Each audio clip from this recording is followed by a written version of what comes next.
आपके गांव का भ्रमण करना चालू कर दूंगा। चिंता मत करना। इसी मंच से मैंने 2012-13 में बोला था, गुंडे मवाली की चिंता मत करना। तुम लोग इतने मजबूत हो गए हो, अब इतने मजबूत हो गए हो कि महंगाई से ज्यादा बड़े गुंडे क्या होंगे। जिसको महंगाई ने मारा उसको गुंडे और ये बालाघाट के नेता क्या मारेंगे। बड़े नेताओं सुन लो, आज मैं शुरुआत करता हूं। 21 मार्च अकाउंट क्लोज हो गया है। अगली 21 मार्च तक मेरी सभाएं जारी रहेंगी और आंदोलन मेरे जारी रहेगा और जन सहयोग मेरे को मिलता रहेगा। और इस जिले के अंदर एक नेतृत्व जाके भोपाल में आप लोगों के हक लाने की बात करेगा, ये आप लोगों को मैं आश्वस्त करता हूं। क्यों? क्योंकि मेरे में मादा है। क्यों? क्योंकि मैं भ्रष्टाचारी नहीं। नमस्कार, बालाघाट न्यूज़ देख रहे हैं आप। मैं हूं यमलेश वंजारी और इस वक्त मैं मौजूद हूं लामता बाजार चौक में, जहां पर अभी कांग्रेस के पूर्व विधायक मधु भगत के नेतृत्व में एक महंगाई के विरोध में एक आंदोलन को यहां पे संबोधित किया गया। साथ में जनता की कुछ जायज़ मांगों को लेकर उनके द्वारा प्रशासन को एक ज्ञापन भी प्रेषित किया गया है। किस तरह का यह प्रदर्शन था और क्या कुछ इनकी मांगे हैं, आइए समझते हैं सीधा पूर्व विधायक मधु भगत से। बताएंगे। निश्चित तौर पे आज हमारा जो दिन था आंदोलन का था महंगाई के विरोध में, तो हमें सभी आम जनता से, नागरिकों, व्यापारियों से और प्रशासन से सभी से सलाह मशवरा करने के बाद इस महंगाई के विरोध में, और हमारे को जैसे निर्देश माननीय कमलनाथ जी के हैं कि जिस भाषा में महंगाई के लिए ये सरकार लड़ी थी हमसे, उसी भाषा में इनको जवाब देना होगा। और जिस प्रकार से कोरोना काल में माननीय नरेंद्र मोदी जी के आदेश अनुसार घंटी बजाओ, थाली बजाओ, लाइट बंद करो, उसी की भाषा में उनको जवाब देने के लिए, इस महंगाई को कम करने के लिए हमने आज ये आंदोलन, धरना प्रदर्शन रखा। धरना प्रदर्शन में एक बात ज़्यादातर देखने मिली आपके संबोधन में, आपके द्वारा प्रधानमंत्री नरेंद्र मोदी को ही बार बार चैलेंज किया गया। जिस तरह से उनके द्वारा पूर्ववत जो बयान रहे हैं उनका जिक्र करते हुए, इसके पीछे क्या लॉजिक था आपका और क्या मतलब आप इसका संदेश देना चाहते थे? निश्चित तौर पे जिला बालाघाट एक बहुत राजस्व वाला जिला है और चूँकि हमने सांसद का चुनाव लड़ा है, हमारी भी एक इच्छा थी कि इस बालाघाट जिले को हम जीत करके जाएँ और दिल्ली से हमारे प्रधानमंत्री बने और इस बालाघाट जिले का विकास और साथ में करें और इस देश के लिए हम कुछ बड़ा काम करें। चूँकि हम चुनाव नहीं जीत पाए, लेकिन दिल्ली में जिनका शासन है वो प्रधानमंत्री नरेंद्र मोदी जी हैं। चुनाव तो हमने लड़ा है सांसद का। निश्चित तौर पे इस प्रदेश की सरकार जो है 18 साल से शिवराज सिंह चौहान जी की जो निरंतर चल रही है, कहीं ना कहीं पे महंगाई जो विशेष रूप से बढ़ी है, शिवराज सिंह चौहान जी का तो उसमें रिश्ता है ही, लेकिन बहुत बड़ा नाता नरेंद्र मोदी जी से है।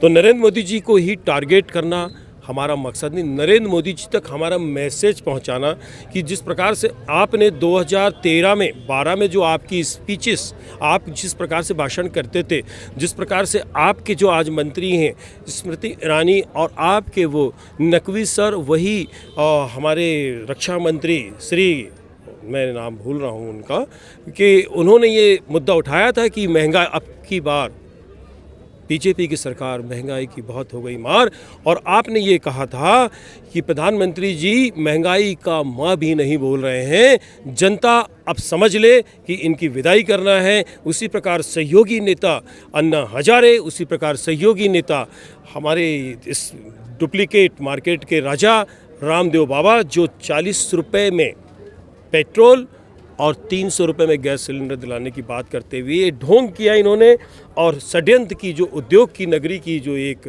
ताजपोशी थी, उसके साथ इन्होंने प्रधानमंत्री बनने के बाद नरेंद्र मोदी जी ने इस देश को महंगाई की ओर ढकेल दिया और हमें हमारी संपत्ति राष्ट्रीयकरण को बेचने का कार्य किया।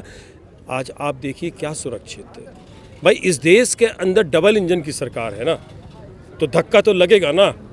तो आज हमने धक्का दोनों को दिया, पीछे से भी दिया और आगे से भी दिया। डबल इंजन बोल के यूपी जीते हैं और डबल इंजन शिवराज सिंह चौहान जी बोल के नरेंद्र मोदी जी अब आप कब तक ठगेंगे मन की बात करके रेडियो से, और कब तक बेवकूफ़ बनाएंगे गरीब जनता को? ज़रा सोचिए, 1.5 लाख रुपए आपका हो सकता है कि किसी कैंटीन का बिल हो जब आप लोग बैठते हो मंत्रिमंडल का, और 1.5 लाख में आम जीवन के लिए आप आवास योजना प्रधानमंत्री चला रहे हैं और 8,500 रुपया का आप लोहा कर रहे हैं। कैसे? ये सब कैसे हुआ है? ये प्रधानमंत्री जी नरेंद्र मोदी जी का ही किया कराया है, इसलिए नरेंद्र मोदी जी को हमने टारगेट किया है। तो पूर्व विधायक मधु भगत का साफ तौर पर कहना है कि जिस तरह से देश में महंगाई बढ़ी हुई है और महंगाई की वजह से आम जनता बेहद परेशानी के दौर से गुजर रही है, तो जनता की परेशानियों को प्रधानमंत्री नरेंद्र मोदी तक पहुंचाने के लिए चाहे बेरोजगारी का मुद्दा हो, महंगाई का हो या फिर जो भी बालाघाट ज़िले की समस्या हो, ऐसी तमाम समस्याएँ जो केंद्रीय और राज्य स्तर के नेतृत्व की वजह से आम जनता के लिए दुखदायी बन चुकी है। ऐसे में आम जनता की ओर से एक संदेश देने के लिए विशेषतः घंटी बजाकर गैस सिलेंडर और साइकिल को यहाँ पर रखकर एक प्रदर्शन किया गया, ताकि यह संदेश केंद्र की नरेंद्र मोदी सरकार को जाए, साथ में राज्य की शिवराज सरकार को भी जाए और महंगाई पर कुछ ज़रूरी कदम सरकार उठाए। एक महिला काफ़ी यहाँ पर आंदोलन में हमने देखा कि बड़े ही ज़ोर ज़ोर से घंटी बजाकर नाच रही थी। इस आंदोलन में एक तरह से ये आंदोलन एक नौटंकी मंडली की तरह हमें प्रतीत हो रहा था। ऐसे में इस महिला से हम समझेंगे कितना आपने आज डांस किया है, घंटी बजाए, आपको क्या लगता है इसके पीछे क्या आपकी समझ थी? बहुत महंगाई है दीदी। हाँ, बहुत महंगाई है। हाँ, जनता बहुत रोती है। हाँ, महंगाई के मारे में। हाँ, सब चीज़ में कितना महंगा ले सकेंगे हम? हमको पैसा नहीं मिलता कहीं से। हाँ, काम धंधा नहीं मिलता, कुछ नहीं मिलता है। हम क्या क्या महंगा हो गया? आप बाजार जाते होंगे, क्या क्या खरीदते हैं? क्या लगता है आपको क्या क्या महंगा हो गया? सामान्य बाजार का खरीदते हैं जी। जी हाँ, दाना पकाते हैं। हाँ, तो क्या क्या महंगा मिलता है बाजार में अभी? बाजार में तो सारा चीज़ ही महंगा है।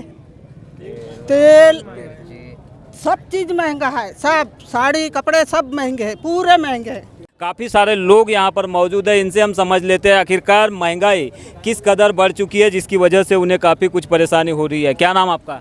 मेरा नाम है कृष्णा कोसरे जी। मुझे इस बात से ये खुशी नहीं हुई कि महंगाई बढ़ रही है। महंगाई से हम लोग तंग आ गए हैं। हम कैसे अपना जीवन यापन करेंगे? क्या 1,30,000 में क्या किसी का मकान बनता है क्या? हमने टोटल एक दिन पूछा उनको खड़ा होके, हम नाम नहीं लेते उस जगह का। हर चीज़ में महंगाई है। जो टंकी हम सस्ते में लाते थे उस समय का रेट में आज इतना महंगा हो गया। हमारी उतनी रोजगार नहीं है, कहाँ से लाएंगे? हमारी मांगे पूरी करे और सस्ताई करे। क्या नाम आपका? कृष्ण कुमार कोसरे। जब क्या करते हैं? मैं मजदूरी करता हूँ मगर जी। आंदोलन में कृष्ण कुमार कोसरे नाम के एक व्यक्ति भी शामिल हुए। देखने से भी ये मजदूर लगते हैं और इन्होंने बताया कि ये मजदूरी करते हैं, महंगाई की वजह से वो परेशान नहीं है, वे तंग आ चुके हैं। जिस तरह से महंगाई बढ़ रही है उससे अब उन्हें जीवन यापन करना काफ़ी मुश्किल हो गया है, ये कहना है। तो महंगाई को लेकर कांग्रेस का एक प्रदर्शन था बाजार चौक लामता में, और हम विशेष तौर पर बालाघाट न्यूज़ के माध्यम से इस महंगाई के विरोध प्रदर्शन को कवरेज करने के लिए आज परसवाड़ा से होते हुए लामता पहुँचे। और लामता में जब हमें यह प्रदर्शन नज़र आया तो कहीं न कहीं यहाँ पे लोगों का जमावड़ा था। पूर्व विधायक मधु भगत के नेतृत्व में एक सफल महंगाई के विरोध में आंदोलन हम कह सकते हैं। हालांकि इसकी सफलता का पैमाना तब तय होगा जब सरकार की ओर से महंगाई कम करने का कुछ निर्णय लिया जाएगा। हालांकि पूर्व विधायक मधु भगत ने यह चेताया भी है जनता की ओर से, अगर महंगाई कम नहीं होती है और जो कुछ मांगे उन्होंने प्रशासन को अपने ज्ञापन में दी है, इन मांगों पर अगर कार्य पूरा नहीं होता है तो इस मार्च के अंतिम समय से आगे आने वाले मार्च तक वे लगातार 1 साल तक आंदोलन करेंगे और जनता का समर्थन प्राप्त कर पुनः विधानसभा की ओर जाने का उन्होंने ऐलान किया है। अब देखना यह होगा कि मधु भगत आखिरकार आने वाले 2023 के चुनाव से पहले जनता से जुड़े इन मुद्दों को लेकर कितना कुछ मुखर होकर आवाज़ उठाते हैं और क्या कुछ कर पाते हैं। बालाघाट न्यूज़ के लिए यमलेश वंजारी।